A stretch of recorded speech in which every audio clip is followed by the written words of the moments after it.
পরে সামনে গেলাম, দেওয়ার পর আমাকে পুলিশ 4-5 জন পুলিশ আসলো। আসার পর আমার হাতে হ্যান্ডক্যাপ পরে নাই, পুলিশের যেটা আর কি গাড়ি যেটা নিয়ে চলাফেরা করে, ওই যে গাড়ি, যে গাড়িতে আমাকে উঠে বলে মেয়ে কোথায়।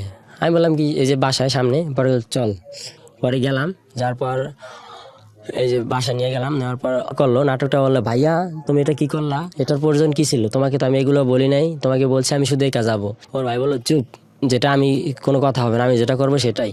পরে এখানে পুলিশে এর মধ্যে হঠাৎ করে আমাকে হ্যান্ডকাপ পরে ফেলাইছে। এখন পুলিশের সামনে তো আর কেউ আসে না, পুলিশ ভাবছে যে কেউ হয়তো বলছে কেউ মামলা বা অনেক কোনো ঝামেলা বা এরকম কিছু, এই জন্য আর পুলিশ কেউ আসে না। আর আমার ফ্যামিলি, আমার ওখানে যারা আত্মীয় ছিল তারা কেউ শুনে আর আসে না, বলছে ও শিক্ষা পাক, ভাবছে যে মামলা ঠামলা না অন্য কোনো ঝামেলা হয়েছে। তা আমাকে যাত্রাবাড়ি থানায় নিয়ে আসছে।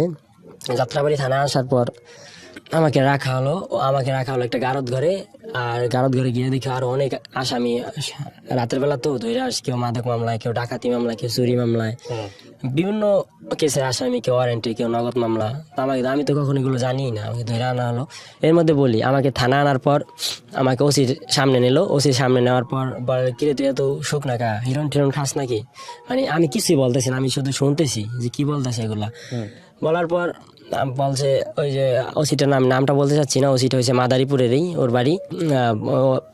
বলতেছে দাদা এই যে আমার বোনকে নিয়ে আসে, এখন ওদেরকে বলতেছে এই যে তুমি এটা হিন্দু মেয়ে হয়ে কেন একটা মুসলিম ছেলে আসলা। ও বলছে যে ওর নগদ বলতেছে যে আমি জানতাম না যে ও মুসলমান, জানলে আমি আসতাম না। মানে সম্পূর্ণ দোষগুলো আমার দিতেছে, যে আমাকে ঠগাইছে। কিভাবে ঠগাইছে ওসি জিজ্ঞেস করলো, বললো যে ও মুসলিম, কিন্তু আমাকে বলছে ও হিন্দু। কিন্তু এভাবে কখনো কথাই হয় না যে হিন্দু কে মুসলিম। আমার কাছে 2000 টাকা ছিল, আমাকে ওসি রুম থেকে বের হয়ে এক কনস্টেবল ছিল, কনস্টেবল আমার পকেট থেকে হাতে আমার টাকাগুলো নিয়ে গেছে। এটা নেওয়ার পর আমাকে গারদ ঘরে নেওয়া হলো। আমার পয়েন্টে বেল ছিল, হাতে ঘড়ি ছিল, এগুলা সব নিয়ে গেছে। নেওয়ার পর আমার প্যান্টটা ছিল একটু ঢোলা, প্যান্টটা খুলে পড়তেছে। তো আমি থানার ভিতরে ওই রাতটা ছিলাম। রাতে এত পরিমাণ মশা আর ফ্লোরে ঘুমাইতে দিছে। তো সেপ্টেম্বর মাস, তখন মোটামুটি শীতেই, থানার ভিতরে আর একদম ফুল মশা। তো আমাকে গ্রেপ্তার করা হলো সেপ্টেম্বরের 21 তারিখে। তো আর থানার ভিতরে গেলে এখন আমার নামে কোনো মামলা হয় নাই। তো ওই রাতটা রাখলো, ওই দিনটা রাখলো। রাখার পর আমাকে রাতে খাবার দেয় না, সকালবেলা খাবার দিয়েছে ভাত আর ওই যে কি যেন একটা মাছ, এত পরিমাণ ঝাল। আমি আর ভাতটা খেয়ে আমার টেনশন, আমি শুধু কান্না করতেছি। কান্না পর এক পুলিশে রিকোয়েস্ট করে আমার এক পকেটে 100 টাকা ছিল, ওই টাকাটা পুলিশকে 100 টাকা দিয়ে বললাম কি আচ্ছা আমার মাকে একটু ফোন দিয়ে বলেন যে এই অবস্থা। আমার মা নাকি ফোনে ধরে না, যাই হোক ফোন ধরে নাই। পরে বিকাল 3টা বাজে, 3টা, 3:30, 4টা নাগাদ মাদারীপুর থেকে হাইজনিয়া ওর চাস্তো ভাই আসছে, আর 2টা পুলিশ আসছে, আর একটা দারোগা আসছে, আর একটা মহিলা পুলিশ আসছে। আইসা বলছে যে তোমাদেরকে মাদারীপুর নেওয়া হবে। আমি বললাম কেন? তোমার মামলা হইবে মাদারীপুর থানায়। এখন আমার মামলা হয় নাই বলছে। আমি বললাম আমি আর কিছুই বলতেছি না। আমার হাতে হ্যান্ডক্যাপ পরালো, পিছন দিক দিয়ে হ্যান্ডক্যাপ পরে এক হাইজের ভিতরে ভরলো, আমাকে বসালো সামনে। পরে মাদারীপুর নিয়ে গেল, মাদারীপুর থানায় নিল। নেওয়ার পর মাদারীপুর যাইতে যেতে বাজে গেছে রাত 2টা পর পুলিশে বলে কি সাকিব তুমি কি খাওয়া দাওয়া করছো? আমি বললাম কি না। পরে পুলিশে দেখলাম 2টা পরাটা আর একটা ডিম নিয়ে আসছে। আমি বললাম আমি তো খাই নাই, আমি 3 দিন মতো কিছু খাইতেছি না। পরে সকালবেলা ঘুমাই পড়ছি ফ্লোরের ভিতরেই, ঘুম থেকে উঠছে 9টা বাজে। 9টা বাজার পর পুলিশ আসলো, আসার পর আমাকে বের করলো। বের করার পর ওসি সামনে নিল। ওসি আমাকে জিজ্ঞেস করে কি হয়েছে এই সেই। পরে আমার সাথে আবার ওই যে বাসায় যে আমাদের বিবাহ হয়েছিল, যে এপিটুপিট, তারপর কোর্ট ম্যারেজের কাগজ, ওইটার কাগজের ফটোকপি, ওইটা কাগজটা আমার কাছে ছিল। তো ওইটা দেখার পর পুলিশে দেখলো, ওই যে মাদারীপুর থানার ওসি দেখলো। দেখার পর বলছে তোমরা বিবাহ করছে এই সেই। বললো কি যে ঠিক আছে। পরে ওকে জিজ্ঞেস করলো ও কি তোমাকে জোর করে নিছে, সাকিবকে তোমাকে জোর করে নিছে? তখন বলছে যে না, নেয় নাই। পরে আমাকে বল তুমি কি জোর করে নিছো? পরে আমি বললাম কি না, একটা মেয়েকে আমি কিভাবে মাদারীপুর থেকে ঢাকা জোর করে নিই, এটা কিভাবে সম্ভব হয়? পরে বললাম ও আচ্ছা, সেটা আদালতে দেখা যাবে। পরে আমি আর কিছু বলি না। পরে বলছে ওকে নিয়ে যা। এরপর আমার নামে মামলা করলো। আমি তো জানি না কি মামলা করছে। পরে সকালবেলা আমার মামাকে ফোন দিয়েছি, আমার মামা আসলো। মামা আসার পর আমার মামার সাথে এক নানা ছিল মাদারীপুরের, উনি আমার নানা আসলো। আসার পর আমাকে নিল, যে ওইখানে মামলা করে আর কি, ওই অফিসটায় নিল। নেওয়ার পর আমার ওই যে নানা আসলো, আইসা বললো ওকে গ্রেপ্তার করছেন কেন? পরে বলো না মামলা আছে, কি মামলা? পরে বলে নারী শিশু নির্যাতন দমন ট্রাইব্যুনাল আইনের 7-30-9-1 অপহরণ নির্যাতন ধর্ষণ, এই মামলা করলো। পরে বললাম ও আচ্ছা ঠিক আছে। পরে আমাকে কোর্টে চালান দিল। কোর্টে চালান দেওয়ার পর গারদঘরে পাঠাইলো। গারদঘরে পাঠানোর পর তখন তো মোটামুটি করোনা ছিল। করোনা আসামিদেরকে ম্যাজিস্ট্রেটের সামনে উঠানো হয় না, যদি কোনো বিশেষ প্রয়োজন হয় তাহলে 2-1 মিনিটের জন্য উঠানো হয়, না তো না। আমাকে আর কোর্টে উঠানো হয় নাই। আমার বিরুদ্ধে কি জবানবন্দি দিছি, কি বলছে আমি সেটা সঠিক জানি না। তো আমাকে সন্ধ্যাবেলা আমাকে চালান দিবে জেলে। তো এর মধ্যে দেখি কি আমার ভাই মা ফ্যামিলির ভিতরে যত আত্মীয় স্বজন আছে ওরা সবাই যে কোর্টের গেটে দাঁড়াই আছে, সবাই বলতেছে ওই ছেলে ওই ছেলে ওই ছেলে। পরে আমি ওদিকে তাকাই না, আমি মাস্ক পরা ছিলাম, আমি পিছন দিকে তাকিয়ে আমাকে আসামিদের একটা গাড়ি থাকে, নির্দিষ্ট একটা গাড়ি, ওই গাড়িতে উঠানো হয়। ওই গাড়িতে উঠিয়া আমাকে মাদারীপুর জেলা কারাগারে পাঠিয়ে দেওয়া হয়। জেলা কারাগারে পাঠায় 23 তারিখে। 24 তারিখে জেলে সকালবেলা ঘুম থেকে উঠি। 23 তারিখে পাঠানোর পর রাত তখন বাজে 10টা বাজে আমাকে গোসল করানো হয়। গোসল করানোর পর আমি রাতে ঘুমাই ফুল একদম বিশাল একটা রুমের ভিতরে 40-50 জন আসামি রাখি। তো সকালবেলা ঘুম থেকে উঠানোর পর আমাকে বলে যে তোমার কেস টেবিলে যেতে হবে। আমি বললাম কেস টেবিল কি, আমি তো কিছুই বুঝতেছি না। কেস টেবিলে আমাকে কেস টেবিলে নিল। কেস টেবিলে বসানোর পর আমাকে চুল কাটতে হয়। তো ওই মেশিন দিয়ে একদম সম্পূর্ণ জিরো, আমার অনেক দাড়ি ছিল, অনেক চুল ছিল, সবগুলো কাইটা ফেলানো হয়। কাইটা ফেলানোর পর সকালবেলা ছবি তোলে। ছবি তোলার পর আমার কেস টেবিলে বসায়, 4-4 জন করে বসায়।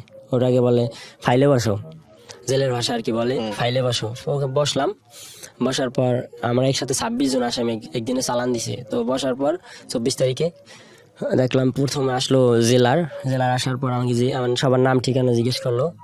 তো জেলার যাওয়ার পর আসলো সুপার আসার পর সুপার গেল। পরে আমাদেরকে বলে যার ওয়ার্ড, জেলখানায় বলে ওয়ার্ড। আর 3টা ওটা তো মাদারীপুর তো ছোট জেলা কারাগার, ওটার 3টা বিল্ডিং, একটা হচ্ছে পদ্মা, একটা মেঘনা, একটা যমুনা, আর একটা হচ্ছে মহিলা ওয়ার্ড, আর একটা কিশোর ওয়ার্ড। আমাকে রাখা হয়েছে কিশোর ওয়ার্ডে। পদ্মা বিল্ডিং এরই নিচে একটা ওয়ার্ড আছে, রুম আছে, ওটার ভিতরে 70 জনের মতো ছেলে রাখছে, শুধু 21 নিচে যত ছেলে। তো আমার হাতে একটা জন্মনিবন্ধন কাগজের মতো একটা কাগজ দিল, ওইটার ভিতরে নাম ঠিকানা, পিতার নাম, মাতার নাম, বাবার নাম, গ্রাম, থানা, জেলা, বয়স সবকিছু লেখা। ওইটার নাম হচ্ছে কেস কার্ড বা কেস টিকিট যেটাই বলে। এক কয়েদি আছে চিফ রাইটার, উনি আমাকে দিল।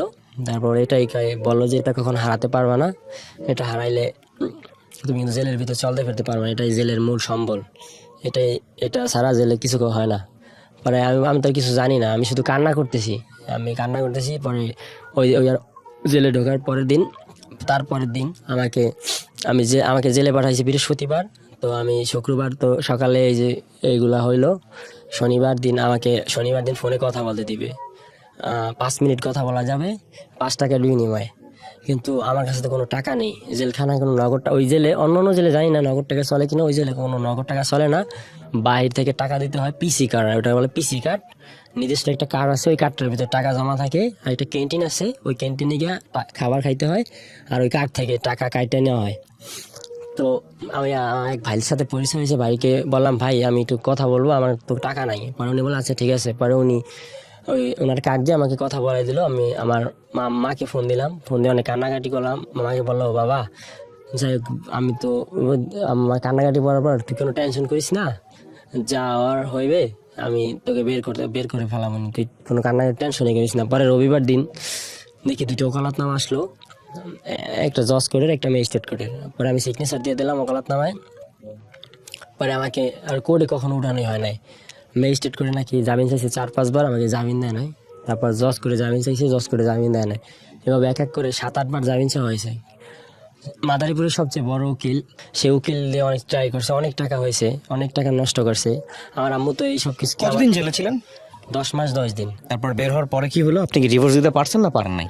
তার সাথে কোনো আমার যোগাযোগই হয় না। 10 মাস 10 দিন জেল খেটে বের হয়েছেন। হ্যাঁ, 10 মাস 10 দিন আমাকে কোর্ট থেকে, আমার মাদারীপুর থেকে কোনো জামিনই দেয় নাই। পরে আমি তো খুব টেনশন হয়ে যায়, আমার 10 মাস 10টা দিন হয়ে গেল। আমি আর ইন্টারটেল যাচ্ছি না, আমি শুধু একটা জিনিস আপনাকে কয়েকটা জিনিস কোশ্চেন করি, সেটা হচ্ছে মেয়েটার সঙ্গে আপনার এরপর আর কোনো যোগাযোগই হয় নাই? যোগাযোগ হয় নাই। ওর ভাই আমাকে কল দিয়েছিল বের হওয়ার পর। আপনার মামলা এখনো চলমান? হ্যাঁ, মামলা চলো, আমি এখন হাজিরা দিতেছি। এখনো হাজিরা দিচ্ছেন? প্রত্যেক মাসে আমার হাজিরা, আমার পক্ষে সম্ভব হচ্ছে না। আমি এই হাজিরার সময় ওরা আসে না? ওরা কোর্টে আসে না। আপনার চার্জশিট হয়েছে? হ্যাঁ চার্জ গঠন হয়েছে। চার্জশিটের দিয়ে দিচ্ছে, সাবমিট করেছে? চার্জশিট দিছে মামলার 3 মাস পরে, মামলার চার্জ গঠন হয়ে গেছে। আমাকে কোর্টের যে পিপি উনি জিজ্ঞেস করছে আপনি কি নারী শিশু নির্যাতন দমন ট্রাইব্যুনাল আইনে 7-9 এত ধারায় আপনি জনাবা হোস্টে পিতা মৃত্যু আর মামলা করছে, মামলার বাদী হয়েছে ওর মার নাম হচ্ছে ঘোষ, উনি নিজে বাদী হয়ে আমার নামে মামলা করছে। হ্যাঁ, তো আপনাকে কি বলেছে? বলছে আপনাকে 7-30-9 ধারায় নারী শিশু নির্যাতন দমন ট্রাইব্যুনাল আইনের অধরা ঘোষকে আপনি তার ইচ্ছার বিরুদ্ধে জোর করে অপহরণ করে ধর্ষণ করছেন। আপনি কি নির্দোষ না দোষী, দোষী না নির্দোষ? আমি বললাম যে নির্দোষ। আপনি কি এর বিচার চান? পরে আমি বললাম হ্যাঁ। বল ঠিক আছে। এরপরে এখন আপনি রেগুলার হাজিরা দিচ্ছেন? আমি রেগুলার হাজিরা দিচ্ছি। কেন বললেন আজকে এই গল্পটা? আমি কোনো কিছু মন্তব্য করতে চাই না, আমি শুধু জিজ্ঞেস করি কেন বললেন। আসলে আমি বলতে চাচ্ছি না, আমি শুধু আমার একটা কথা বলছি, আমার জীবনে ভুলটা কি, আমি কি এমন অপরাধ করছি আমার এই বিষয়গুলো। ভুলের জায়গাটা নিয়ে আমি আপনাকে 2-3টা কথা বলি। আপনার ভুলের জায়গাটার পিছনে একটা ব্যাকগ্রাউন্ড আছে, হ্যাঁ, কিছু মনে করেন না। প্রথম কথা হচ্ছে যে পারিবারিকভাবে আপনার যেভাবে বড় হওয়ার কথা উচিত ঠিক বলবো না, সাপোর্টটা দরকার ছিল, ওটা সামহাও মিসিং ছিল। যেহেতু আপনি বাবাকে বলছেন যে আপনি আসলে সে অর্থ দেখেনি নেই, সো ওই সাপোর্টটা ছিল না। নিজের মতো করে সিদ্ধান্ত নেয়ার কথা চিন্তা করার আগে আমরা সাধারণত বাবা মায়ের কথা চিন্তা করি, পরিবারের কথা চিন্তা করি, ওটা আপনি হয়তো বা খুব কম করেছেন। আর দ্বিতীয় কথা হচ্ছে বিয়ে একটা খুব গুরুত্বপূর্ণ সিদ্ধান্ত জীবনের জন্য। এই সিদ্ধান্তটা এইভাবে হেলাফেলাভাবে করাটা কোনোভাবেই উচিত হয়নি। একটা মেয়ে সে ইমোশনালি ধর্ম চেঞ্জ করে আপনাকে বিয়ে করছে, আবার ইমোশনালি বের হয়ে যাচ্ছে, এই মেয়েটা বিয়ের পরে এরকম একটা ঘটনা ঘটালে সেটা আপনার জন্য কতটা ভয়ঙ্কর হতে পারে এটা তো চিন্তার বাইরে। এখন আপনার জন্য যে জেলটা যদি হয়ে যায়, আল্লাহ না করুক, কত বছর আপনাকে জেলে থাকতে হবে, কত বছর আপনাকে জেলের ঘানি টানতে হবে, একমাত্র আল্লাহ জানে। আমি জেল থেকে বের হয়ে আমি ভালো নেই। আমি 3-4 বার আত্মহত্যা করতে গেছি, আমি আত্মহত্যা করতে পারতে আমার ফ্রেন্ড আমাকে বাঁচাইছে, আমার ফ্যামিলি আমাকে বাঁচাইছে। জানি না হঠাৎ করে কোনো একদিন শুনবেন যে আমি না, খবরের কাগজে আত্মহত্যা করাটা শিরোনাম কোনো হবে। সমাধান না। তবে এটা ঠিক যে আপনার গল্প থেকে অনেক কিছু শেখার আছে আমাদের, বিশেষ করে সোশ্যাল মিডিয়াতে এই ধরনের সম্পর্কে জড়ানোর আগে 100 বার চিন্তা করবেন যে কনজুগাল লাইফে আপনারা যাবেন কিনা। এটা খুবই গুরুত্বপূর্ণ একটা এপিসোড। জি, আপনি শিওর থাকেন, হয়তো খুব শীঘ্রই শুনে যাবেন যে খবরের ব্যাপারে হয়তো শিরোনাম হবো আমি। এটা শিরোনাম বা ওরকম কোনো কিছু হওয়াটা ইম্পর্টেন্ট না। শোনেন, জীবনটা না, প্রত্যেকটা মানুষই একটা সার্টেন পিরিয়ড পর্যন্ত পৃথিবীতে বাঁচে। আপনি হয়তো একভাবে কষ্ট পাচ্ছেন, আরেকভাবে কষ্ট পাচ্ছে। এখন আমার এখন পরিস্থিতি একটু শুনেন। আমি বেতন পাই 10,000 টাকা, 10,000 টাকা 4,000 টাকা যায় খাবার বিল, তারপর আপনার 1500 টাকার মতো যায় বাসা ভাড়া, আমার মাসে 700 টাকার মতো দিতে হয় গাড়ি ভাড়া, আমার মাসে হাজিরা পরে সেখানে দিতে হয় 2,000 টাকা। আমার দুনিয়া থেকে আমার মা ছাড়া কেউ নাই।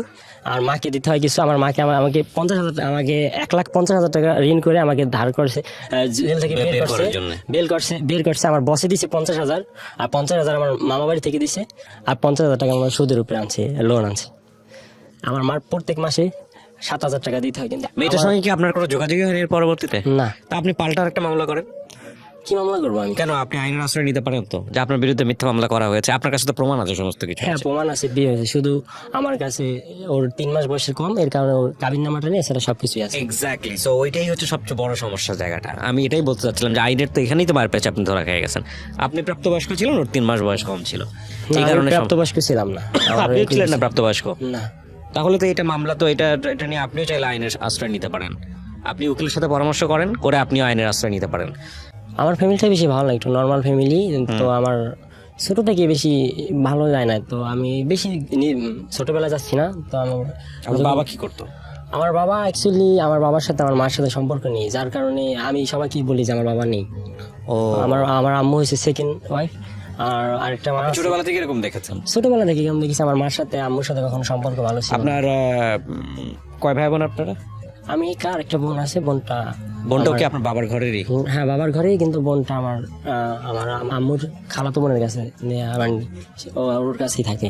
আচ্ছা, তার মানে ছোটবেলা থেকে আসলে আপনার ওইভাবে ফ্যামিলিগতভাবে সাপোর্ট পাওয়া বা এই করা এই জিনিসগুলো ছিল না? না। জি, বলেন। হ্যাঁ, তারপর আমি যখন এই পড়াশোনা করি, তো জেএসসি পরীক্ষা দিলাম 2015 সালে। পরীক্ষা দেওয়ার পর রেজাল্ট বেশি ভালো হয় না, রেজাল্ট হয়েছে আপনার A-। তো আমি এই জন্য পড়াশোনা বেশি করি নাই, বাসে ঘুরতাম ফিরতাম খাইতাম। তো এই জন্য প্রায় 1-1.5 বছর এভাবে ছিল। পরে আমার মামা বলছে কি, তুই গ্রামে থেকে লাভ কি, তোকে ঢাকা পাঠিয়ে দিই।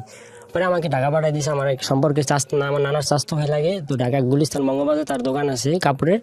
তো ওখানে আমাকে দিছে, তো আমি ফার্স্ট লাগি 5,000 টাকা বেতনে, সেলসম্যান। সেলসম্যান কাপড়ের দোকানে। আমি তেমন কথা বলতে পারতাম না কাস্টমার সাথে, এমনি জাস্ট চা পানি কাস্টমারদের শিখাই এগুলো লাগাই দিতাম। লজ্জা অনুভব করতেন? হ্যাঁ, লজ্জা। এভাবে আমি চাকরি করতে থাকি। তো এইভাবে 1-1.5 বছর চলে যায়। 1-1.5 বছর পর এই একটা ফোন কেনা হয়, ফোন কিনে এমনি ফোন কথা হয়। তো এইভাবে একদিন আমি ফেসবুক চালাই, তো হঠাৎ করে একদিন একটা মেয়ের আমার সাথে কিভাবে যেন অ্যাড হয়, জানি না সে আমাকে অ্যাড দিচ্ছে না আমি তাকে অ্যাড দিচ্ছি, এটা আমি সঠিক বলতে পারবো না, সম্ভবত যার যেই হোক এভাবে ফ্রেন্ড হয়ে যায়। তো একদিন ওই মেয়েটা দেখি কি একটা ইলেকট্রিক স্মার্ট একটা ছেলের পিক দিয়ে ফেসবুকে পোস্ট দিছে, মাই লাইফ লাইন। পরে আমি কমেন্ট করলাম কি এটা তো ফেক পিক, আপনি লাইফ লাইন কীভাবে হয়? পরে বলছে আপনি কি প্রুফ দিতে পারবেন? পরে আমি বলছিলাম এই যে তার রিয়েল আইডি, ছেলেটা পাকিস্তানি। পরে বলছে ও আচ্ছা। পরে বলার পরে ওর সাথে এভাবে আস্তে আস্তে পরিচয় হয়, এভাবে ফেসবুকে মেসেজ করা হয়, আস্তে আস্তে ওর নাম্বারটা আনা হয়, নাম্বার আনা কথাবার্তা হয় এক কথা বলতে অনেকদিন এমনি ফ্রেন্ডলি কথা হয়, নাম্বার আনা হয়, কথা বলা হয়। একদিন হঠাৎ করে আমি বলি কি আচ্ছা আমি তোমাকে কল দিব নাম্বারে। পরে বলে কি না, নাম্বার নেওয়া হয়েছে, নাম্বারে কল দিতে হবে না, আপনি মেসেঞ্জারে কল দেন। পরে তার একদিন আর ওই দিনকার কথা হয় না, তারপরের দিন কথা হয় না, তারপরের দিন আমাকে মেসেজ দিছে, কই আপনি নাকি কল দিলেন না তো। পরে কল দিলাম, তারপরের দিন আমি কল দিলাম, ডিউটি করে বাসায় এসে 10টার পরে গোসল করে খাওয়া দাওয়া করে কল দিলাম। পরে কথা হইতেছে, কথা বলতেছি, তো এইভাবে কিছুদিন কথা বলা হয়। তো সময়টা হয়েছে 19-এর লাস্ট 20-এর ফার্স্ট, এই সময় একদিন হঠাৎ করে আমি কল দিছি রাত প্রায় 12:30টার দিকে। পরে কথা বলতেছি, কথা বলার সময় হঠাৎ করে আমি বললাম কি আচ্ছা আপনার একটা পিক পেতে পারি? পরে বলছে কেন? আমি বললাম এমনি দেখবো। পরে দেয় নাই, পরের দিন পাঠাই দিছে। পরে পিকটা আমি দেখলাম, পিকটা দেখার পর আমি বললাম আপনি তো অনেক সুন্দর। পরে এইভাবে জিজ্ঞেস করলাম, এখন আমি জানি না তার বাড়ি কোথায়। পরে জিজ্ঞেস করলাম আপনার বাড়ি কোথায়? সে বললো আমার বাড়ি মাদারীপুর। আমি বললাম ও আচ্ছা ভালো। পরে এইভাবে কথা বলতে এক পর্যায়ে আমাদের মাঝে একটা রিলেশন হয়ে যায়। তো রিলেশন হয়ে যায়, কিন্তু ও তো হিন্দু আর আমি তো মুসলিম, কিন্তু ও জানে না যে আমি মুসলিম আর আমি জানি না ও হিন্দু, কারণ এই টপিক নিয়ে কখনো কথা হয় নাই। তো এইভাবে আস্তে আস্তে রিলেশনটা হয়ে যায়। রিলেশন হওয়ার পর বেশ কিছুদিন এভাবে যায়, যাওয়ার পর হঠাৎ করে একদিন আমি বললাম কি আচ্ছা আমি তোমার সাথে দেখা করবো। ও বলছে কখনো দেখা করেন নাই? না, এখনো দেখা করিনি, এমনি ফোনে ভিডিও কলে কথা হয়। আমি বললাম, ও বললে আচ্ছা কোথায় দেখা করবো? তখন জানতেন আপনি ওর ধর্ম আলাদা, আপনার ধর্ম আলাদা? না, এখন আমি জানতাম না, তখনও জানতাম না। ওর নাম ও আমাকে বলছে পায়েল, কিন্তু ওর অরিজিনাল নাম হয়েছে অধরা ওরফে পিয়া।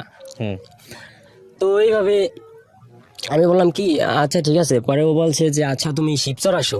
আমি বললাম শিবচরটা কোথায় আবার? পরে আমার এক ফ্রেন্ড আছে, ওর বাড়ি মাদারীপুর, ওকে জিজ্ঞেস করলাম। পরে আমি তখন তো আর পদ্মা সেতু হয় নাই, তখন আমি ওর সাথে দেখা করতে যাই, ও শিবচর 5 চর আসে।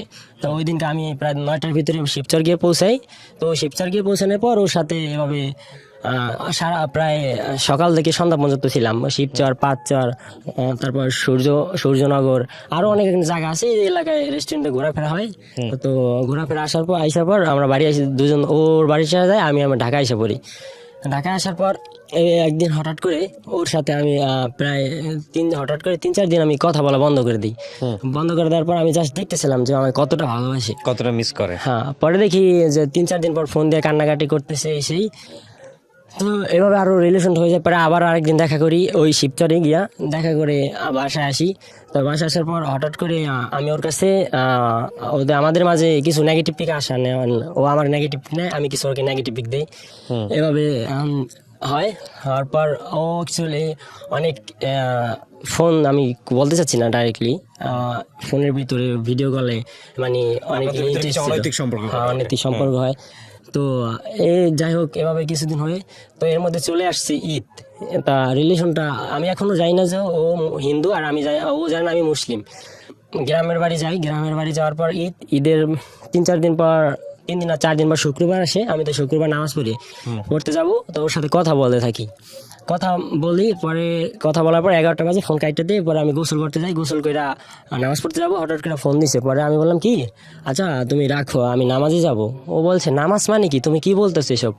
আমি বলতেছি মানে কি, নামাজ পড়বো, আবার এখানে কি বলতেছি মানে কি? পরে বলছে তুমি নামাজ পড়বা কেন? ও আচ্ছা, এর মাঝে আমি কিছু কথা বলি। আমি মাঝে মাঝে ফোন দিলে ও জিজ্ঞেস করতো কেমন আছো, পরে বলতাম আলহামদুলিল্লাহ। ও বলতো আচ্ছা আলহামদুলিল্লাহ মানেটা কি, আমি কিছু বুঝতেছি না। আমি বলছিলাম আজব তো, আলহামদুলিল্লাহ মানে তো আলহামদুলিল্লাহ, আলহামদুলিল্লাহ মানে আমি ভালো আছি বা ভালো কিছু বা এরকম কিছু বোঝায়।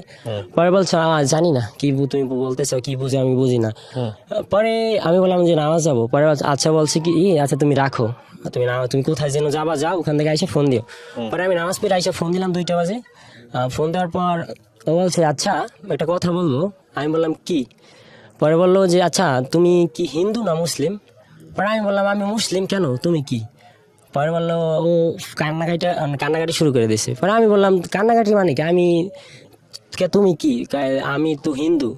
পরে দুজনের ভিতরে অনেক কান্নাকাটি হয়। পরে ও বললো যে তুমি আমাকে আগে বলো নাই কেন? আমি বললাম যে তুমি আমাকে আগে বলো নাই কেন? তারপর এইভাবেও আর ও আমার নাম্বার, আমার যত বড় ফেসবুক, ইমো, হোয়াটসঅ্যাপ, তারপর যেখানে মানে সম্ভব ইন্টারনেটের বা ফোন নাম্বার সব ব্লক লিস্টকে ফেলাই দেয়। পরে আমি 2-3 বার ফোন দেওয়ার ট্রাই করি, পরে আরও ফোন দেয় না, রেসপন্স করে না। পরে একদিন 10-15 দিন পর ও আমাকে হঠাৎ করে ফোন দিছে। ফোন দিয়া বলতেছে কি আচ্ছা যাই হয়েছে আমি তোমাকে বলতে কখনো পারবো না, আমি প্রয়োজনে আমার ধর্ম ত্যাগ করবো। না, ও আমাকে বলে তুমি ধর্ম ত্যাগ করে হিন্দু হয়ে যাও। আমি বললাম কি দেখো এটা আমার পক্ষে কখনো সম্ভব না, প্রয়োজনে এইটা কি কখনো হয়?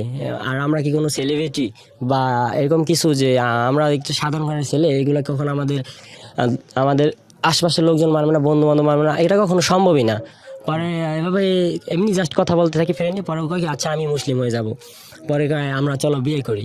পরে আমি বললাম কি দেখো বিয়ে করব, আমি মাত্র জব করি 7-8-9 হাজার টাকা বেতনে, এটা কিভাবে সম্ভব? পরে ও কান্নাকাটি করতেছে, এই সেই আত্মহত্যা করবে, এই হাত কাটে, এই করে পাগলামি শুরু করছে, পাগলামি করে। তারপর আমি বললাম কি যে আমি বিয়ে করব, দেখো বিয়ে করতে ঢাকা বাড়িতে বাসা ভাড়া নিতে হয়, বাসা ভাড়া আগে অ্যাডভান্স করতে হয়, তারপর আমরা অনেক একটা বাসার জিনিসপত্র কিনতে হয়। তো আমার কাছে তো কিছুই নেই, আর আমি যা স্যালারি পাই তো আমি নিজে চলতে পারি না। আর আমার ফ্যামিলি ব্যাকগ্রাউন্ড বেশি ভালো না, আমার মা সারা দুনিয়াতে কেউ নেই, আমার মাকে কিছু টাকা দিতে হয়। কিন্তু আমি এই 8,000 টাকা থেকেই যা পাই ওখান থেকে আমি বাসে আমি নিজে চলি আর আম্মুকে কিছু দেই। পরে ও বললো কি আচ্ছা আমি তোমাকে টাকা দিতেছি। ও বললো কি আমার হাতে একটা স্বর্ণের আংটি আছে, এই আংটিটা আমি কুরিয়ার করে পাঠাই। আমি বললাম যে কুরিয়ার করে আবার কিভাবে পাঠাবা? পরে বলছে তুমি দেখো। পরে সকালে বলছে, পরে বিকালে করলো কি ওই আংটিটা নাকি বিক্রি করছে ওর এই যে মাদারীপুরের স্বর্ণকার পট্টি না কোথায় যেন বিক্রি করে। আমাকে বল তুমি বিকাশ নাম্বার দাও। পরে বিকাশ নাম্বার দিলাম, পরে ও 8,000 টাকা পাঠাইছে। টাকা পাঠানোর পর আমি টাকাটা আমার কাছে রেখে আমি আবার ওর ঘুরাইতেছি, বলছি আজকে না কালকে, কালকে না পরশু, দেখো হবে না কখনো। এই ও বুঝ মানেই না, কান্নাকাটি করে, পাগলামি করে, এই সেই। কিন্তু এভাবে কান্নাকাটি করে পরে এর মধ্যে আবার আমরা একদিন দেখা করি। দেখা করতে আমি বলি কি আচ্ছা আমি গাড়িতে বাড়ি যাব। পরে বললাম আচ্ছা ঠিক আছে তুমি আসলে আসো আমরা দেখা করি। ও বললো কোথায়? মাদারীপুর। তো ও বলে আচ্ছা আমি ওখানে আসো, আমি তুমি ওখান থেকে নাইমো, ওখানে আমরা দেখা করি। পরে ওখানে 1-1.5 ঘন্টা দেখা হয়। পরে ওইখান থেকে আমি বাড়ি চলে যাই, বাড়ির থেকে আবার এর মাঝে চলে আসি কোরবানির ঈদ। কোরবানির ঈদে আমি কোরবানির আগে ছিল লকডাউন, তো কোরবানির 6-7 দিন আগে সম্ভবত লকডাউনটা খুলে দিচ্ছে, আমার স্মরণ নেই। তো ওই সময় আর কি ও বলতেছি আচ্ছা এই লকডাউন যাক, লকডাউন গেলে আমরা এই যে কোরবানির পর আমরা তুমি একটা টাইম বের করো, ওই দিনকে আমরা বিয়ে করবো। পরে বললাম কি আচ্ছা ঠিক আছে। তো এইভাবে কোরবানি আসার পর আমি দোকান থেকে কিছু টাকা বেতন পাই, কিছু বোনাস পাই, মিলে জিলে প্রায় 70-80 হাজার টাকা বোনাস পাই। তা আমি আমি প্রত্যেক বাড়ি গিয়ে আমার আম্মুকে আমার হাতে 5-7 হাজার টাকা রেখে আম্মুকে দিয়ে দেয়। কিন্তু ওই ফির আমি আম্মুকে মাত্র 10,000 টাকা দিয়ে বলছি কি এবার তো লকডাউন গেছে, বছরের ব্যবসা বেশি ভালো যায় না, এই জন্য আমাকে বেশি টাকা দেয় নাই, যে তোমাকে এইটাই দিলাম। পরে বলছে আচ্ছা ঠিক আছে। পরে আমি বাড়িতে সবসময় বাড়ি গেলে প্রায় 10-15 দিন থাকি, কিন্তু আমি 2 দিন থাকি বলছি কি যে লকডাউন ছিল তো মার্কেট বন্ধ ছিল, এর জন্য ঈদের পর তাড়াতাড়ি লকডাউনে দোকান খুলবে, তো আমি ঢাকা যাই গিয়া। পরে কয় কি হয়েছে? পরে আমি ঢাকা এসে পড়ছি, আইসা ও তো বিয়ে করার জন্য পুরো প্যারা দিতেছে। পরে আমি আমার এক ফ্রেন্ডকে বললাম কি দেখ এরকম একটা বিষয়। পরে ও বলে তুই বিয়ে করবি কর, আমি দেখতেছি। মানে আমি যার কাছে বলি যে মেয়ে হিন্দু, আমি ছেলে, কেউ আমাকে সাপোর্ট দিতেছে না, কিন্তু আমি নিজেই বেশি বলছি, নিজেই তেরামি করে আমি নিজেই বিয়ে করতে। আমি নিজেই রাজি, বাকি সবাই রাজি? হ্যাঁ, বাকি সবাই রাজি না। আমি যাকেই বলছি বিষয়টা দেখ, আমার বন্ধু বান্ধব যায়, আমি কিন্তু আমার ফ্যামিলিকে আমি কখনো বলি নাই, কিন্তু এমনি ফ্রেন্ড যা ক্লোজ আছে তাদের কাছে বলছি। পরে এভাবে বলার পর কেউ মানতেছে না। পরে এখন ওকে আবার আমি একদিন বললাম কি আচ্ছা ঠিক আছে তুমি ভিডিও কল দাও, আমরা তো বিয়ে করবো, চলো তুমি তো মুসলিম হতে হবে, তুমি আমি এরকম বলছি যে মুসলিম হতে হবে, কলেমা শাহাদাত পড়তে, তোমার ধর্ম ত্যাগ করতে হবে, সব সময় নামাজ পড়তে হবে, গরুর গোশত খেতে হবে, তারপর তোমাকে বোরকা পরে চলতে ফিরতে হবে, পুরা হিন্দু ধর্ম থেকে আলাদা হয়ে যেতে হবে, তুমি কি রাজি? বলছে হ্যাঁ। পরে একদিন ভিডিও কল দিয়ে বললাম কি, বললাম তুমি উজু করো তো, পরে ও বলছে আমি তো পারি না, পরে আমি বললাম কি এভাবে এভাবে উজু করো, ও এভাবে উজু করছে, পরে আমি বললাম কি যে তুমি কালেমা শাহাদাত পড়ো, বলছে আমি তো এটা কখনো শুনিই নাই। পরে আমি ওকে বললাম কালেমা শাহাদাত, ও বললো, পরে আমি বললাম কি একটা ইউটিউবে একটা ভিডিও ডাউনলোড করে মেসেঞ্জার দিয়েছি, আমি বললাম কি এটা তুমি শুনো আর এটা তুমি মুখস্থ করো, পরে এক পর্যায়ে আস্তে আস্তে মুখস্থ করে ফেলছো এটা। পরে আমি এখন বিষয়টা আমি কারো কাছে আর বলতে পারতেছি না যে হিন্দু থেকে হিন্দু মেয়েকে আমি বিয়ে করবো, এখন আমি কি করতে পারি। পরে আমি ইউটিউবে একটা ভিডিও দেখে লিখলাম কি যে হাউ টু কোড ম্যারেজ, পরে এইভাবে একটা ভিডিও চলে আসলো, ওখান থেকে দেখি অ্যাডভোকেটের নাম্বার, পরে আমি ওই অ্যাডভোকেটের সাথে যোগাযোগ করি, উনি ঢাকা জজ কোর্টের অ্যাডভোকেট।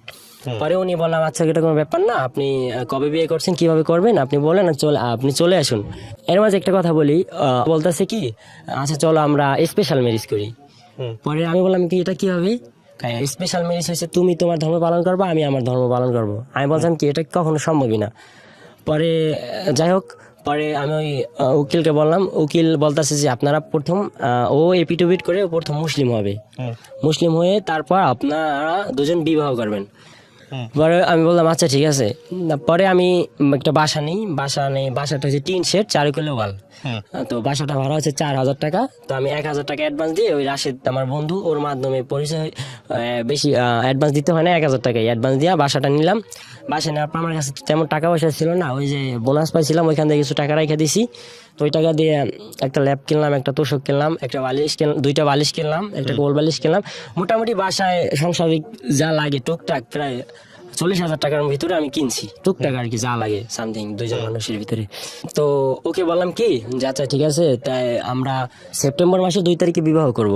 ও বললো আচ্ছা ঠিক আছে। তো আমি মোবাইলে দেখি ক্যালকুলেটর, কি এবিটেভ করে মুসলমান হয়ে না গেছে? মুসলমান এখনো হয় নাই। তারপর তো সেপ্টেম্বর মাসের 2 তারিখে আমি দেখি কি যে বৃহস্পতিবার, তো আমি বসকে বললাম, না এখনো বলি নাই বসকে, তো আমি বাসা নিলাম। বাসা নেওয়ার পর এর মধ্যে হঠাৎ করে এভাবে কথা বলতে থাকি, আমাদের তো বিবাহ করবোই, তো তারিখটা হয়েছে আপনার গিয়া 25-26 তারিখে। আমি হঠাৎ করে শুনি একইভাবে কথা বলতেছি, তো 31 তারিখে আমি দোকান থেকে আসতেছি, তখন বাজে 9টা। 31 ও আমাকে ফোন দিয়ে কান্না করতেছে। আমি বললাম কি হয়েছে? পরে বললো কি আমার বাবা নেই। আমি বললাম কি বলতেছো? পরে ও কান্নাকাটি করতেছে, এই সেই, আমার দুনিয়াতে আর কেউ নেই, আমার মা আমাকে বেশি ভালোবাসে না। তো আমি বললাম কি তোমার মা তোমাকে ভালোবাসে না কেন, কি হয়েছে, তোমার মায়ের থেকে আর পৃথিবীতে আপন কে আছে? ও বলছে না, আমার সবচেয়ে কাছের মানুষ হয়েছে আমার বাবা, আমার বাবা চলে গেছে, এখন আমি আর এখানে 1 সেকেন্ড থাকবো না, আমার বাবাকে আমি দাহ করে আমি তোমার কাছে সাথে সাথে চলে আসবো। পরে আমি ওকে অনেক বুঝাইতেছি, ও কিন্তু কিছুতেই বুঝ মানতেছে না। বুঝ না মানার কারণে তো 31 তারিখে তোর বাবা মারা গেল। ওর বাবাকে যেটা হিন্দু ধর্মে যেটা করা হয় পোড়ানো হয়, ওকে পোড়ানো হয়েছে, আমাকে পিক ঠিক দিল এই সেই। ওর মা অজ্ঞান হয়ে গেছে, ওর ভাই অজ্ঞান হয়ে গেছে, আমাকে কান্নাকাটি করতেছে। তো আমি বললাম কি দেখো কান্নাকাটি করে কি লাভ, কি যাওয়ার হয়ে গেছে। তো আমি বললাম কি আচ্ছা যাই হোক, আমি বাসা ভাড়া নিছি, তারপর মালামাল কিনছি, এটা সমস্যা নাই, দরকার হলে আমি 1-1.5 মাস আরো 1 মাস পরে বিবাহ করি। ও কিছুতেই মানতেছে না, কান্নাকাটি করতেছে এই সেই। আমাকে বলতেছে তোমার নামে আমি তোমার কাছে আমার পিক আছে, আমি তোমার নামে পর্নোগ্রাফি মামলা দিব এই সেই, আমাকে বলতেছে। আমি বললাম কি আমি তখন মামলা সম্বন্ধে এরকম কিছু বুঝতাম না, পর্নোগ্রাফি মামলা কি এটা আমি বুঝতেছি না। তো আমার কাছে ওর অনেক পিক ছিল নেগেটিভ। ও আমাকে এই বলার পরে আমি বললাম কি আচ্ছা ঠিক আছে 2 তারিখে আমি আসতেছি, বিবাহ করব। ওকে। পরে এর মাঝে ওই অ্যাডভোকেটের সাথে কন্ট্যাক্ট হয়েছে যে উনি 7,000 টাকার ভিতরে আমাদের অ্যাপিডুপিট করে বিবাহ করে দিবে। বললাম কি দেখ বন্ধু, এরকম একটা উকিলের লাগে পরিচয় হয়েছে, এই কথা। পরে বলছি দেখ আমার একটা পরিচিত উকিল আছে, আমার একটা ভাই আছে, তো ও একবার ও 2টা বিয়ে করছে, ওর প্রথম বউ মামলা দিছে, পরে ওকে 10 দিনের ভিতরে বাইরে এসে, উকিল আমার পরিচিত, ওর সাথে কথা বলে দেয় কয় টাকা লাগে। পরে ও নাম্বার দিয়ে ফোন দিছে, ফোন দিয়ে বলতেছে, উনি বলতেছে কি 5,000 টাকার ভিতরে পারবে। আমি বললাম কি আমার কাছে টাকা নাই, উনি চাচ্ছে 7,000, উনি চাচ্ছে 5,000, তা ওনার মাধ্যমে করি। তো ওনার মাধ্যমেই করলাম। তো ওনাকে বলা হলো যে অমুক তারিখে বিবাহ করতে হবে। পরে এর মাঝে পরে আমি বললাম কি উকিলকে বললাম যে কি লাগবে। উকিলে বলে যে মেয়ের একটা জন্ম নিবন্ধন কাগজের ফটোকপি লাগবে আর 2 কপি ছবি লাগবে। আমি ওদরাকে বলি যে আচ্ছা তো এটা লাগবে। ও ওদরা ওর জন্ম নিবন্ধন কাগজের ছবি তুলে পাঠা আর 2টা ছবি তুলে পাঠা, আমি ওটা কম্পিউটার থেকে বের করে নিই। বের করার পর উকিলকে বলে আমরা অমুক তারিখে বিবাহ করবো। উকিল বলে ঠিক আছে। পরে আমি 2 তারিখে সেপ্টেম্বরের 2 তারিখে আমি সকাল 5টা বাজে ঘুম থেকে উঠা মাদারীপুর যাই সার্বিক বাসে গিয়া ও বলে যে তুমি মাদারীপুর আইসা নাজিমউদ্দিন কলেজের সামনে আইসা আমাকে ফোন দিবা। পরে আমি নাজিমউদ্দিন কলেজের সামনে আইসা ফোন দিলাম, ও বলছে ঠিক আছে আসতেছি। 1 মিনিট ফোন দেওয়ার 1 মিনিট 2-3 মিনিট ভিতরেও আইসা পড়ছে। তো ও আসছে, আসার পর ঢাকার উদ্দেশ্যে রওনা হই। তো ঢাকা আসি আস্তে আস্তে হয়ে যায় অনেক লেট, প্রায় 3টা বেজে যায়। পরে আমি উকিলকে ফোন দিলাম, মামা আমরা তো আইসা পড়ছি, আপনি কোথায়? পরে বলছে উনি বললো কি আপনি ন্যাশনাল হাসপাতালের সামনে ওই সোজা বার ভবন, আপনি বার ভবনে সরাসরি ঢুকে যান। পরে বার ভবনে গেলাম। এর আগে তো আমি অধরার জন্মদিনের কাগজের ফটোকপি, তারপর 2 কপি ছবি, আমার জন্মদিনের কাগজের ফটোকপি 2 কপি ছবি দিছি। উনি সব কিছু রেডি করে রাখছে এপিডেভিট, শুধু আমাদের সিগনেচারের বাকি। তো আমরা ঢোকার পর উনি আসলো, একটা কাজী নিয়ে আসছে। এখন উনি বলছে সাক্ষী আনছেন। পরে আমি আমার 2-3টা ফ্রেন্ডকে ফোন দিলাম, ওদের নামগুলো আমি বলতে চাচ্ছি না। তো ওরা আসলো, আসার পর বললো কি উজু করাতে হবে। পরে বলেছে আমি তো উজু করতে পাই না। পরে আমি বাথরুমে গেলাম, 2জন গিয়া ওকে আমি উজু করাইলাম, আমি নিজে উজু করলাম। পরে ওকে কলেমা পড়ানোর পর কলমাটা কে পড়াইছে? কলেমাটা পড়াইছে হুজুরে। একটা হুজুর আসছে আর একটা কাজী সাহেব আসছে। বয়স কত ছিল বিয়ের আগে? বিয়ের আগে ওর 18 বছর থেকে 3 মাস কম ছিল বয়স। তো হুজুর আসলো আমাদের, তারপর কাজী সাহেব আসলো, কাজী সাহেবে কলেমা পড়ানোর পর আমাদের ওর এপিডেভিট করলো। ও এপিডেভিটে যেটা লেখা থাকে যে আমি স্বইচ্ছায় স্বজ্ঞানে ভালোবেসে আমি সাকিবকে বিয়ে করেছি, আমি স্বইচ্ছায় সুস্থ মস্তিষ্কে আমি আমার হিন্দু ধর্ম ত্যাগ করে মুসলিম ধর্ম গ্রহণ করলাম, এরকম কিছু লেখা ছিল। আর অনেক কিছু লেখা ছিল, আমার মনে নেই। কোর্ট কাবিন যেটা বলে, কোর্ট ম্যারেজ, যেটা কোর্টের ওটা হয়ে গেছে। পরে কাজী সাহেব বললো কি দেখো, ওরও তো বয়স 18 হয় নাই, তোমার বয়স 21 হয় নাই। তো তোমার 21 হলো, তোমার বয়স জন্মদিন কাগজ 21 হয় না, আর ওর বয়স যদি 18 হয়, ওর বয়স জন্মদিন কাগজ অনুযায়ী 18 হয় নাই। ওর বয়স 3 মাস বাকি আছে, তুমি 3 মাস পর আমার কাছ থেকে কাবিন নামাটা নিয়ে নিও। পরে আমি বললাম আচ্ছা ঠিক আছে। পরে এইভাবে বিয়ে হয়ে গেল। বিয়ে হওয়ার পর আমরা বাসায় আসি। আমরা রায়সা বাজার মোড় থেকে ওখান থেকে একটা রিক্সা নিয়ে একদম শনিয়াকড়া বাসা নিই। শনিয়াকড়া বকেট নামক একটা জায়গা, ওখানে বাসা নিই। বাসায় আসি। বাসায় আসার পর ও অনেকটা টায়ার্ড ছিল, ওর তো জামা কাপড় কিছু আনে নাই। পরে আমার ওই যাদের বউ ওর গোসল করে জামা কাপড় পরার পর ওই ভাবিটা অনেক চালাক, ভাবি জানতো আর কেউ জানতো না ওইখানে। তো জানার পর উনি গরুর গোস রান্না করছে। ওকে ফার্স্ট টাইম সন্ধ্যার মাগরিবের আজানের পর আমরা খাবার খাইলাম। তো আমাদেরকে সবাইকে একসাথে রাশেদ সহ আমরা সবাই একসাথে খাবার খাইতে বসলাম।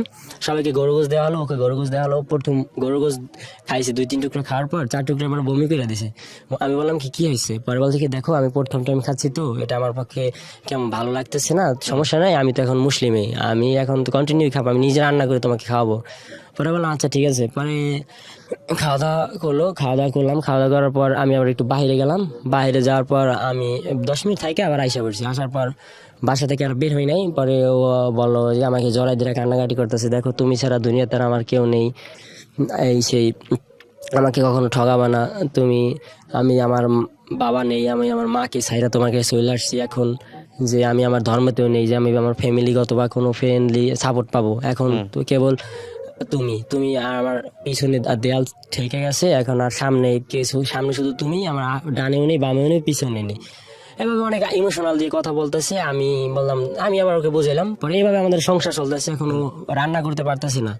পরে আমি বললাম কি রান্না করতে পারো না? মাও তো জানেন আপনি বিয়ে? ওই দিনকে যায় না, 2-3 দিন পর জানে আর কি। 2-3 দিন পর ওই যে ওই এলাকায় আবার আমি আমার বসের বাসা, আমার মার স্বাস্থ্য ভাই ওর বাসা, মানে আমাদের আত্মীয় স্বজন, আমার নানার ফ্যামিলির ভিতরে যত আত্মীয় স্বজন তারা ওই এলাকায় অনেক আগে থেকে থাকে, অনেক লোকাল ওই এলাকারই।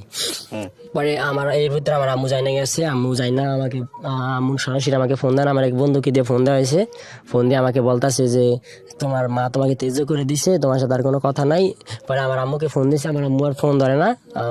পরে আমার মামিকে দিয়ে ফোন ধরে বললো কি যে তুমি তোমার মতো থাকো, আমরা আমার মতো থাকি, তুমি আর আমাদের বাড়ি আসবে না, তুমি তোমার মতো থাকো। পরে আমি দেখি এই কথা অনেক একজন এক এক কথা বলে, আমি কেউ সাপোর্ট দিচ্ছে না। গেলাম দোকানে, বসে বলতেছে আমার বস কেউই কিছু বলে না, আমার সাথে কেউ কথা বলে না।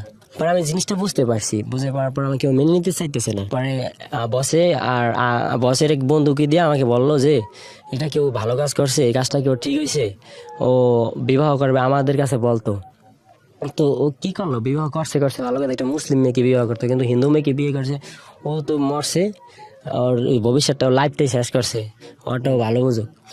পরে ও রান্না করতে পারতেছে না, তো রান্না করতে না পারার কারণে ভাবি আস্তে আস্তে ওকে রান্না করা শিখেছে। কিন্তু সকালবেলা ঘুম থেকে, আমি তো সকাল 7টা বাজে ঘুম থেকে ওইটা ডিউটিতে চলে যেতাম, কিন্তু ওকে আমি সকালবেলা ঘুম থেকে ওইটা ওর জন্য আমি নাস্তা এনে দিয়ে যেতাম। আর দুপুরে আমি দুপুরে রান্না করার জন্য আমি রাতে বাসায় আসার সময় ওর জন্য বাজার নিয়ে আসতাম। দুপুরে রান্না করে ও নিজে খাইতো, আর রাতে রান্না করতো, আমরা দুজনে খাইতাম। তো এভাবে প্রায় 20-21 দিন চলে যায়, আমাদের ভালোই সংসারিক চলতে আছে, কোনো আমি মনে করি কোনো সমস্যা নাই। তো হঠাৎ করে একদিন আমি ডিউটিতে গেছি, 3টা বাজে, ওই রাশেদ আমাকে বলতেছে আমার কাছে আমি হয়েছি সিটি প্লাজা মার্কেটে, হয়েছে বঙ্গ মার্কেটে, প্রায় 2-3 মিনিট দূরে পুলিশ হেডকোয়ার্টার পাশে। পরে আমার কাছে আসছে, বলো কি বাসায় কি কিছু হয়েছে? আমি বললাম কি না, কি হয়েছে? ওর ফেসবুক আইডি ডিএক্টিভ, আমার ফেসবুক আইডিও ডিএক্টিভ। ওর নাম্বার, ওর যেটা সিম ব্যবহার করতো, ওর সিমও বন্ধ, আমার সিমও বন্ধ। আর ওর একটা ফোন আছিল, ওই ফোনের সিম, ওর যে ফোনের সিম আর সিম দুইটা আমি নিয়ে আসছি, আমার কাছেই ছিল, আর আমার সিমও বন্ধ। আমি নতুন একটা সিম নিছি, ওর ফোন আছে। পরে ও বলতেছি কি তোমার ফোনটা আমার কাছে দিয়ে যাও, আমার এখানে থাকতে ভালো লাগে না, আর তুমি ফোন এমনি দিয়ে যাও। কিন্তু আমার কেমন একটু সন্দেহ হইতেছে, এই জন্য আমি ওর ফোন বাসায় দিতেছি না। ফোন বাসায় না দেওয়ার কারণে ও মন খারাপ করে, রাতে অনেক কান্নাকাটি করে যে আমি সারাক্ষণ বাসায় থাকি, রান্না করতে পারি না, আমি ইউটিউবে তোমার এই যে রান্না বান্নার ভিডিও দেখে রান্না বান্না শিখবো, তারপর রান্না বান্না করবো। আসার পরে বললো যে বাসায় কি কিছু হয়েছে? আমি বললাম কি না তো কিছু হয় নাই। পরে বললো কি যে যে তোর বউ তো চলে যেতেছে। আমি বললাম কি হয়েছে? কার সাথে কথা বলছেন? ওই যে আমার বন্ধুকে, ওই বাড়ির যে ম্যানেজার হয় নাকি, আমার বউ নাকি গোসল টোসল করে রেডি হয়ে একদম ড্রেস চেঞ্জ করে একদম রেডি ও চলে যাবে। তো আমি কিছুই জানি না। পরে চলে যাবে, পরে রাশেদ এসে বলতেছি কিরকম, বাড়ির ম্যানেজার তো ফোন দিয়ে কইতেছে তোমার বউ তোকে এরকম পাগলামি করতেছে, চলে যাবে। পরে এখন তুমি কি করবা? পরে আমি বললাম চলে যাবে মানে? পরে আমি বসেরে বললাম কি, আমি দোকানে ছিলাম, বসেরে বললাম কি আমি একটু প্রস্রাব করবো, এই কইয়া প্রস্রাবের কথা কই আমি সোজা চলে আসি। কিন্তু আমার দোকান বন্ধ হয় 9টা বাজে, কিন্তু আমি 3টা বাজেই চলে আসছি।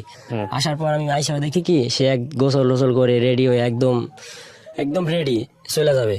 পরে আমি বললাম কি আচ্ছা কি অপরাধ কি, তুমি চলে যাবা হঠাৎ করে, যে আমার অপরাধটা কি, শুধু এই কথাটাই জানতে চাই। পরে বলছে তোমার কোনো অপরাধ না।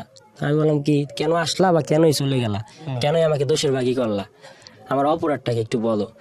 কয় তোমার কোনো অপরাধ না, অপরাধ আমার, আমি আসছি এটাই আমার অপরাধ, আমি আমার অপরাধ স্বীকার করে আমি চলে যাচ্ছি। পরে আমি বললাম কি ঠিক আছে চলে যাও, আচ্ছা ঠিক আছে আমি তোমাকে মাদারীপুর দিয়ে আসি চলো। পরে বলছে যে না আমার যেতে হবে না, আমার ভাই আসতেছে। আমি বললাম কি তোমার ভাই আসতেছে মানে? আমার ভাই আসতেছে, আমার ভাইয়ের সাথে চলে যাব। পরে বাড়ির যে ম্যানেজার আন্টি বললো আন্টি কি হয়েছে? পরে বললো কি দেখো তোমাদের ওই বাড়ির পাশের বাসায় আরেক বাড়িতে টিন শেড বাড়ি, তো ওখানে টিন শেড বাড়ি। পরে ওখানে একটা হিন্দু মহিলা ছিল, ওই হিন্দু মহিলার কাছে ও মনে হয় গেছে। তো হিন্দু মহিলা ওকে বুঝাই টুজাইয়া যে কি কইছে না কইছে, ওই হিন্দু মহিলা নাকি মারে ফোন দিছে, এই যে পরে ওর মায়ের নাকি ওর ভাইরে পাঠাইতেছে। পরে বললাম ও আচ্ছা। পরে আমি মানে কি করবো, আমার মাথায় কোনো কাজ করতেছে না, পুরা মাথা হ্যাং হয়ে গেছে। পরে আমি আর ওকে বাধা দিলাম না, ওকে একটা গালিও দিলাম না, ওকে একটা কিছু খারাপ কথা বললাম না, ওকে একটু থাপ্পড়ও দিলাম না। আমি বললাম ঠিক আছে চলে যাও। পরে আমি রাশেদকে বললাম রাশেদ কি করবো এখন? ও বলছে সমস্যা নাই, ওর ভাই আইতেছে, ওর ভাই রাতে তুইলা দে, আর তুই কোনো জায়গায় গেলে এটা ঝামেলা হইতে পারে, যদি মাইয়া হারা নিয়ে কয়ে যে নেই পাই নেই, বড় ধরনের ঝামেলা হইতে পারে। তো ওই যে এর মধ্যে বাড়িওয়ালা চলে আসে, বাড়িওয়ালা আঙ্কেল বলে কি আচ্ছা তুমি একটা স্টাম্প নিয়ে আসো, স্টাম্প ওই মেয়ের সিগনেচার রেখে দাও, যদি মামলা টামলা করে তাইলে বা কোনো ঝামেলা করলে তাহলে জানি কিছু না হয়। পরে আমি দৌড়িতে একটা স্টাম্প নিয়ে আসলাম 100 টাকার স্টাম্প। আনার পর ওকে বললাম আচ্ছা তুমি এখানে লেখো। ও বলে কি লিখবো? আমি বললাম যে আমি স্বেচ্ছায় বিয়ে করছি, স্বেচ্ছায় আমি হিন্দু থেকে মুসলিম হয়েছি এবং স্বেচ্ছায় আমি চলে গেছি, এগুলো লেখা আর নিচে একটা সিগনেচার করো। ও সিগনেচার করছে। আমি বললাম ঠিক আছে আমি আর চললাম না। হঠাৎ করে শুনি কি ওর ভাই আসতেছে, প্রায় 3টা থেকে মাগরিবের আজানের একটু পরেই রাশেদ আমাকে ফোন দিল, কিরে তুই কই? পরে আমি বললাম কি আমি তো এই যে যাই, একটু ওই যে শনিয়াখড়া স্ট্যান্ডে আয়। আমি বললাম কি হয়েছে? আয় কাজ আছে। মানে এই যে ওর ভাই ত্রিপুল লাইনে ফোন দিছে, ত্রিপুল লাইনে ফোন দিয়ে পুলিশ আনছে। পুলিশ আইনা আপনার গিয়া যাত্রাবাড়ি থানার থেকে পুলিশ আসছে 4 জন, আর একজন আসছে আপনার গিয়া ওই যে আনসার গাড়ি নিয়ে আসছে। তাই ওকে এর মাঝে ওর ভাই বলছে কি যে ভাই আমি তো চিনি না, আপনাদের কোনো ক্ষতি করবো না, আমি আমার বোনের নিয়ে যাবো, আমি সোনিয়াখড়া স্ট্যান্ডে আছি, আমি তো আমার আগাই নেন। পরে ওই রাশেদ গেছে। রাশেদ যাওয়ার পর রাশেদকে পুলিশকে ধৈরা ফেলাইছে, ধৈরা বলছে কি আচ্ছা ওই ওর পোলারে ফোন দে, সাকিবকে ফোন দে। পরে বললাম পরে আমার ফোন দিয়ে এইভাবে বলতেছে, আমি বললাম কি আমার ক্লোজ বন্ধু 5 মিনিট আগে কথা হয়েছে, অনেক কোনো কাজে লেগে ফোন দেয় গেছি। যার পর ওর বাইরে আমি কখনো সরাসরি দেখি না, কিন্তু ওর বাইরে আমি ছবি দেখছি। ওর বাইরে দেখে দূরের থেকে আমার কেমন একটু সন্দেহ হয়েছে। পরে বললাম আচ্ছা ওর ভাই সমস্যা নেই, আমি সামনে যাই গিয়ে কথা বলি। আর এটা আমাদের এলাকা, শনিয়া এলাকা আমি অনেক দিন ধরে থাকি, এখানে আমাদের 2-4-5 জন লোক পরিচিত আছে। ওর ভাই হয়েছে মাদারীপুরের, আমার কি করবে। তো গেলাম, যাওয়ার পর আমাকে পিস দিয়ে ওর ভাই ও রাশেদ ফোন দিয়ে সামনে সামনে আসছি। আসার পরে এই যে পুলিশের আপনার আনসার আমাকে পিস দিয়ে কলার ধরছে। পরে কলার ধরার পর আমি বললাম সারেন, আপনি এটা আনসার হয়ে আমার ধরতেছেন, আমার কি অপরাধ কি? পরে গেল তোমার কি অপরাধ তুমি 2 মিনিট পর বুঝবা। পরে সামনে গেলাম, যাওয়ার পর আমাকে পুলিশ 4-5 জন পুলিশ আসলো। আসার পর আমার হাতে হ্যান্ডক্যাপ পরে নাই। পুলিশের যেটা আর কি গাড়ি, যেটা নিয়ে চলাফেরা করে, ওই যে গাড়ি, যে গাড়িতে আমাকে উঠে বলে মেয়ে কোথায়? আমি বললাম কি এই যে বাসায় সামনে। পরে চল, পরে গেলাম, যার পর এই যে বাসা নিয়ে গেলাম। নেওয়ার পর করলো নাটকটা, বললো ভাইয়া তুমি এটা কি করলা, এটার প্রয়োজন কি ছিল? তোমাকে তো আমি এগুলো বলি নাই, তোমাকে বলছি আমি শুধু একা যাবো। ওর ভাই বললো চুপ, যেটা আমি কোনো কথা হবে না, আমি যেটা করবো সেটাই।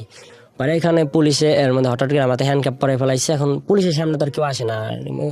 পুলিশ ভাবছে যে কেউ হয়তো বলছে কেউ মামলা বা অনেক কোনো ঝামেলা বা এরকম কিছু, এই জন্য আর পুলিশ কেউ আসে না। আর আমার ফ্যামিলি, আমার ওখানে যারা আত্মীয় ছিল তারা কেউ শুনে আর আসে না, বলছে ও শিক্ষা পাক, ভাবছে যে মামলা ঠামলা না অন্য কোনো ঝামেলা হয়েছে।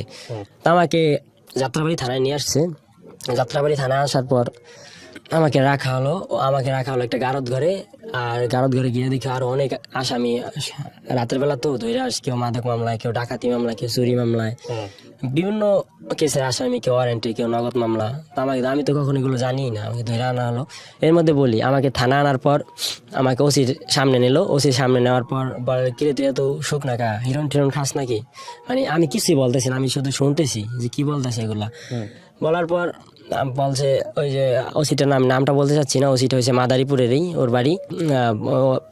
বলতেছে দাদা এই যে আমার বোনকে নিয়ে আসে। এখন ওদেরকে বলতেছে এই যে তুমি এটা হিন্দু মেয়ে হয়ে কেন একটা মুসলিম ছেলে আসলা? ও বলছে যে ওর নগদ বলতেছে যে আমি জানতাম না যে ও মুসলমান, জানলে আমি আসতাম না। মানে সম্পূর্ণ দোষগুলো আমার দিতেছে, যে আমাকে ঠকাইছে।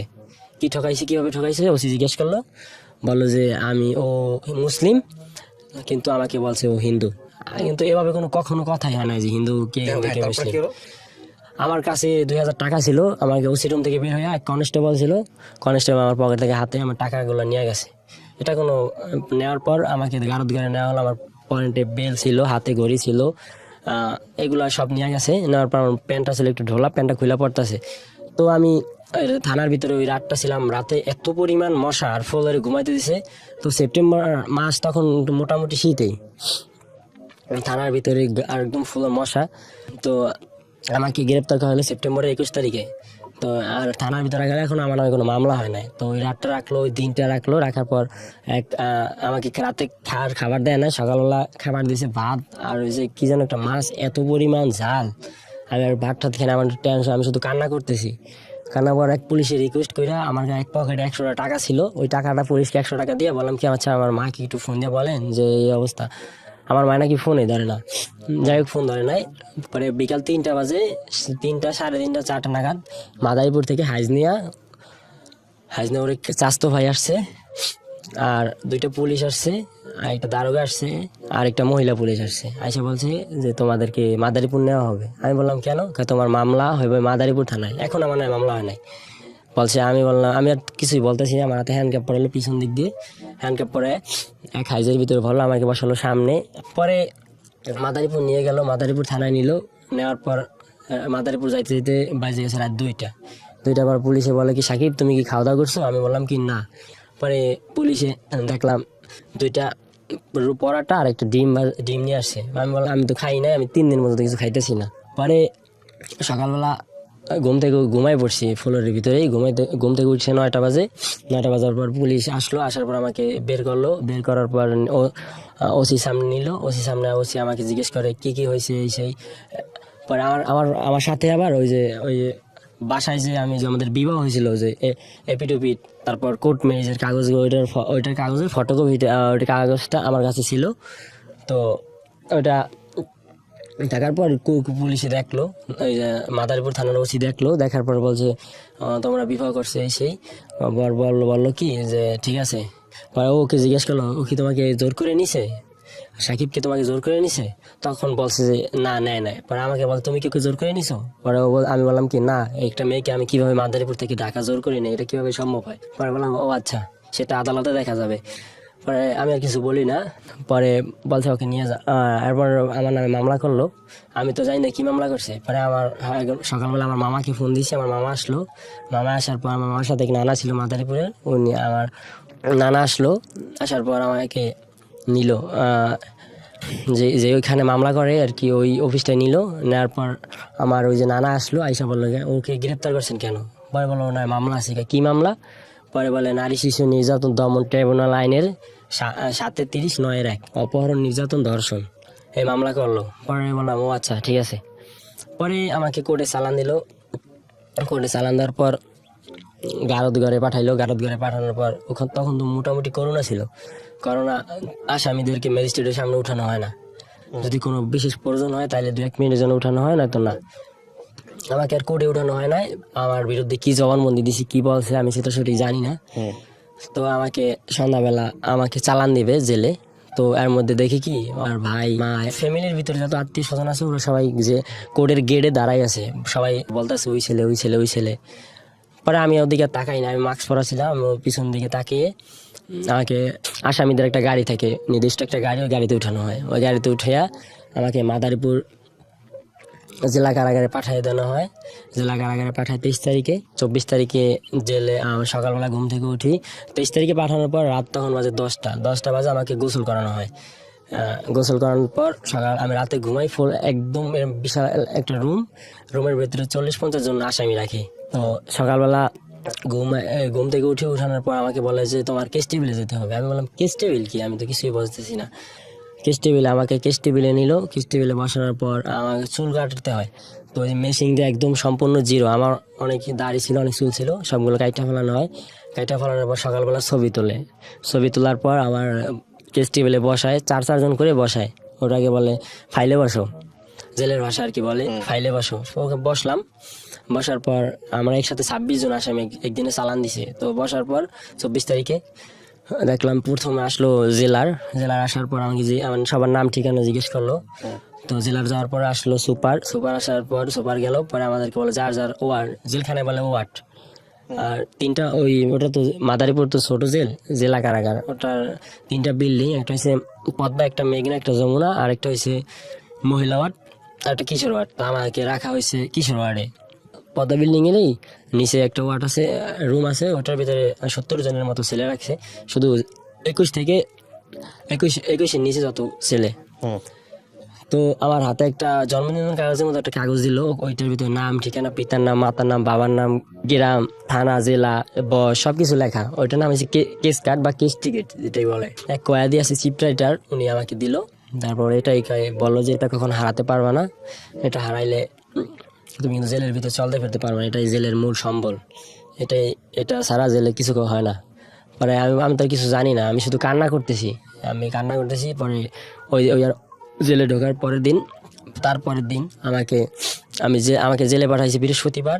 তো আমি শুক্রবার তো সকালে এই যে এইগুলা হইলো। শনিবার দিন ফোনে কথা বলতে দিবে, 5 মিনিট কথা বলা যাবে, 5 টাকার বিনিময়ে। কিন্তু আমার কাছে তো কোনো টাকা নেই, জেলখানায় কোনো নগদ ওই জেলে, অন্য জেলে জানি না নগদ টাকা চলে কিনা, ওই জেলে কোনো নগদ টাকা চলে না, বাইরে থেকে টাকা দিতে হয়। পিসি কার্ড, ওটা বলে পিসি কার্ড, নির্দিষ্ট একটা কার্ড আছে, ওই কার্ডটার ভিতরে টাকা জমা থাকে। আর একটা ক্যান্টিন আছে, ওই ক্যান্টিনে গিয়ে খাবার খাইতে হয়, আর ওই কার্ড থেকে টাকা কাইটে নেওয়া হয়।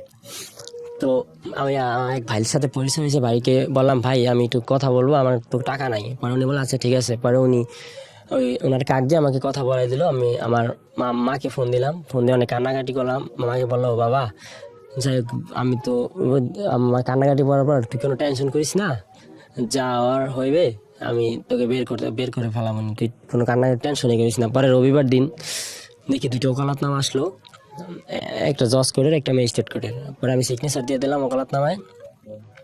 পরে আমাকে আর কোর্টে কখনো উঠানোই হয় নাই। ম্যাজিস্ট্রেট করে নাকি জামিন চাইছে 4-5 বার, আমাকে জামিন দেয় নাই। তারপর জজ করে জামিন চাইছে, জজ করে জামিন দেয় নাই। এভাবে এক করে 7-8 বার জামিন চাওয়া হয়েছে, মাদারীপুরের সবচেয়ে বড় উকিল, সে উকিল দিয়ে অনেক ট্রাই করছে, অনেক টাকা হয়েছে, অনেক টাকা নষ্ট করছে। আমার আম্মু তো এই সব কিছু কতদিন জেলে ছিলেন? 10 মাস 10 দিন। তারপর বের হওয়ার পরে কি হলো? আপনি কি ডিভোর্স দিতে পারছেন না পারেন নাই? তার সাথে কোনো আমার যোগাযোগই হয় না। 10 মাস 10 দিন জেল খেটে বের হয়েছেন। হ্যাঁ, 10 মাস 10 দিন আমাকে মেয়ে কোর্ট থেকে, আমার মাদারীপুর থেকে কোনো জামিনই দেয় নাই। পরে আমি তো খুব টেনশন হয়েছে, আমার 10 মাস 10টা দিন হয়ে গেল। আমি আর ইন্টারটেল যাচ্ছি না, আমি শুধু একটা জিনিস আপনাকে কয়েকটা জিনিস কোশ্চেন করি, সেটা হচ্ছে এই মেয়েটার সঙ্গে আপনার এরপর আর কোনো যোগাযোগই হয় নাই? যোগাযোগ হয় নাই। ওর ভাই আমাকে কল দিয়েছিল বের হওয়ার পর। আপনার মামলা এখনো চলমান? হ্যাঁ, মামলা চলো, আমি এখন হাজিরা দিতেছি। এখনো হাজিরা দিচ্ছেন? প্রত্যেক মাসে আমার হাজিরা, আমার পক্ষে সম্ভব হচ্ছে না। আমি এই হাজিরার সময় ওরা আসে না? ওরা কোর্টে আসে না। আপনার চার্জশিট হয়েছে? হ্যাঁ, চার্জ গঠন হয়েছে।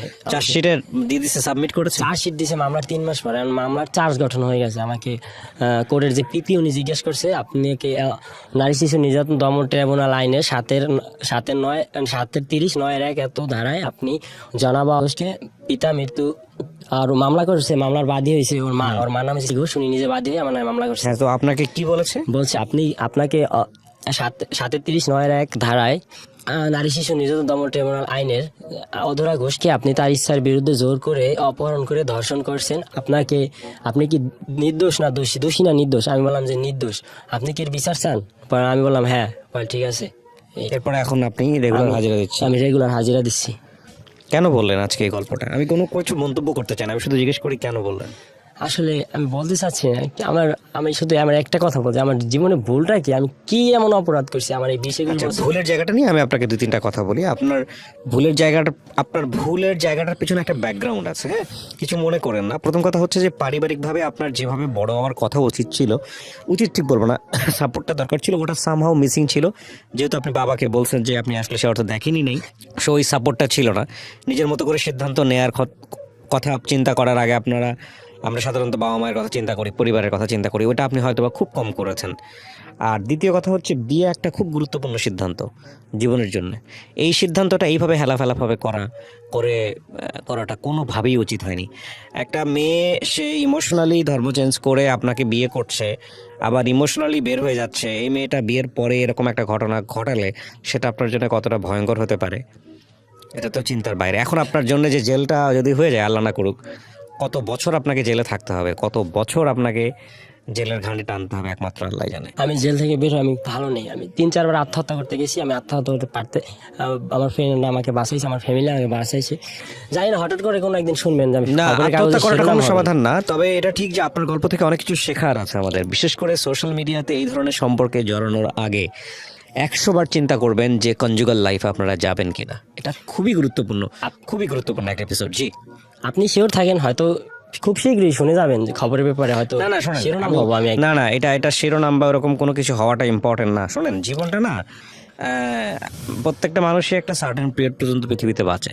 আপনি হয়তো একভাবে কষ্ট পাচ্ছেন, আরেকজন আরেকভাবে কষ্ট পাচ্ছে। এখন আমার এখন পরিস্থিতি একটু শুনেন। আমি বেতন পাই 10,000 টাকা, 10,000 টাকা 4,000 টাকা যায় খাবার বিল, তারপর আপনার 1500 টাকার মতো যায় বাসা ভাড়া, আমার মাসে 700 টাকার মতো দিতে হয় গাড়ি ভাড়া, আমার মাসে হাজিরা পরে সেখানে দিতে হয় 2,000 টাকা।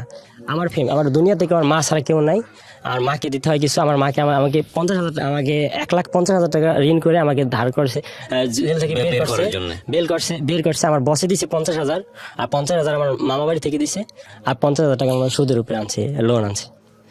আমার মার প্রত্যেক মাসে 7,000 টাকা দিতে হয়। কিন্তু মেয়েটার সঙ্গে কি আপনার কোনো যোগাযোগই হয়নি এর পরবর্তীতে? না। তা আপনি পাল্টার একটা মামলা করেন কি মামলা করবো আমি? কেন? আপনি আইনের আশ্রয় নিতে পারেন তো, যে আপনার বিরুদ্ধে মিথ্যা মামলা করা হয়েছে, আপনার কাছে তো প্রমাণ আছে সমস্ত কিছু। হ্যাঁ, প্রমাণ আছে, বিয়ে হয়েছে। শুধু আমার কাছে ওর 3 মাস বয়সের কম, এর কারণে ওর কাবিন নামাটা নিয়ে সেটা সবকিছু আছে। এক্স্যাক্টলি, সো ওইটাই হচ্ছে সবচেয়ে বড় সমস্যা জায়গাটা। আমি এটাই বলতে চাচ্ছিলাম যে আইনের তো এখানেই তো মার পেয়েছে, আপনি ধরা খেয়ে গেছেন। আপনি প্রাপ্তবয়স্ক ছিলেন, ওর 3 মাস বয়স কম ছিল, এই কারণে প্রাপ্তবয়স্ক ছিলাম না। আপনি ছিলেন না প্রাপ্তবয়স্ক? না। তাহলে তো এটা মামলা, তো এটা নিয়ে আপনিও চাইলে আইনের আশ্রয় নিতে পারেন। আপনি উকিলের সাথে পরামর্শ করে আপনিও আইনের আশ্রয় নিতে পারেন।